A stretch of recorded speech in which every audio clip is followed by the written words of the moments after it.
Hello bachcho, let's understand the question first. The standard EFM of the galvanic cell with the standard reduction potential of silver is equal to 0.80 volt and copper 0.34 volt. देखिएगा, हमें एक galvanic cell बनाना है और उसका EMF हमें बताना है। जबकि हमें गिवन क्या है, हमें सिल्वर का स्टैंडर्ड रिडक्शन पोटेंशियल और कॉपर का स्टैंडर्ड रिडक्शन पोटेंशियल गिवन है।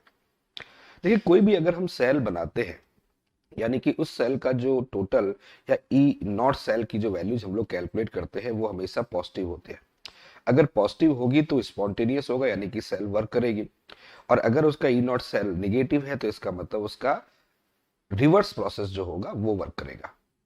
अब हमें ई नॉट सेल क्या है, पॉजिटिव बनाना है। जबकि हमें गिवन क्या है, E naught reduction potential AG to AG given है, वो कितना है 0.80 वोल्ट गिवन है। और इधर हमें कॉपर का जो रिडक्शन पोटेंशियल है वो गिवन है Cu प्लस टू Cu, ये हमें गिवन है 0 + 0.34 वोल्ट।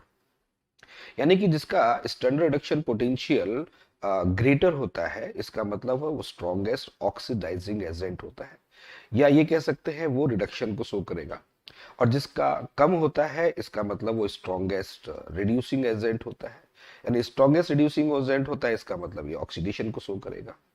तो इससे अगर हम सेल को प्रिपेयर करें तो सेल हमारी क्या बनेगी, सेल बनेगी Cu से Cu2 प्लस देन Ag+2Ag, ये हमारी सेल प्रिपेयर होगी। और इससे फिर हम ई नॉट सेल को सॉल्व करें तो कॉपर से कॉपर 2 प्लस हो गया तो ये माइनस हो जाएगा 0.34 वोल्ट, और Ag प्लस से Ag होगा 0.80, तो सॉल्व करेंगे तो प्लस आएगा 0.46 वोल्ट। यानी कि कहने का मतलब ये है कि ई नॉट सेल पॉजिटिव आ गया, यानी कि इसका मतलब जो हमने सेल बनाई है वो सेल हमारी ठीक है और वही सेल प्रिपेयर होगी। तो अगर हम देखें तो ये ई नॉट सेल जो, यानी कि कैसे EMF of the galvanic cell निकल के आ गया 0.46 वोल्ट। तो 0.46 वोल्ट कौन सा ऑप्शन दिख रहा है, देखिए थर्ड ऑप्शन दिख रहा है। इसका मतलब इस क्वेश्चन का थर्ड ऑप्शन करेक्ट है। I hope you understand the very well. Okay, thank you, best of luck.